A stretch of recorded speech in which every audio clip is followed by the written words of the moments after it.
இங்க ஒருத்தர் கணவனும் மனைவியுமா ஒரு இடத்துல வேலை பார்த்திருக்காங்க. சரி. புது வருஷம் பிறந்தா நாள் காட்டி கொடுப்பாங்கல்ல. நாள் காட்டினா என்ன? நாள் காட்டினா நாள் காட்டினா எத்தனை பேருக்கு தெரியும்னு கேட்டு பாருங்க. இங்க காலாண்டர்னா தெரியும். பூரா லண்டன்ல இருந்து இங்க வந்திருக்கா நேரடியா.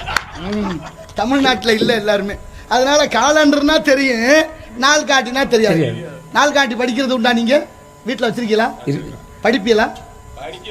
பாக்குறது உண்டா? கிழிக்கிறது உண்டா?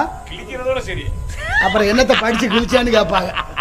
என்ன போங்க, நாள் கரணம் யோகம் வாரம் திதி அப்படின்னு 5 இருக்குல்ல, அது 5 சேர்ந்தா தான் பஞ்சாங்கம். அதனாலதான் பஞ்ச அங்கங்களுடையது பஞ்சாங்கம்னு பேரு. அப்ப நாள் காட்டி வாங்கிட்டு வந்த அவரு வீட்டுல சுவத்துல ஆணி அடிச்சு மாட்டலாம்னு ஆணியை கையில எடுத்துக்கிட்டு மனைவியை கூப்பிட்டு சுத்தியலை எடுத்துற சொல்லி சொன்னார். அந்த அம்மா சுத்தியலை எடுத்து கொடுத்துட்டா, இவர் ஆணியை சுவத்துல வச்சுட்டு இப்படி சுத்தியலை ஓங்கினான்ல, ஆணி தலைகீழா இருக்கு. அப்படின்னா கூறு இந்த பக்கம் இருக்கு, கொண்டு அந்த பக்கம் இருக்கு. என்ன செய்யணும்? ஆணியை திருப்பி வச்சு அடிக்கணும். நல்லா செஞ்சிருக்கானு அவன் சொல்றான் பாருங்க. என்ன ஆணி தயார் பண்ணிருக்காங்க?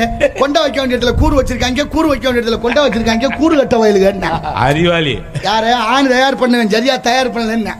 உடனே அந்த அம்மா மதியோகி மந்திரி இல்லையா மனைவி, உடனே சொன்னா, யோ அப்படிலாம் பேசாது, ஆணி ஒழுங்கா தான் தயாராயிருக்கு.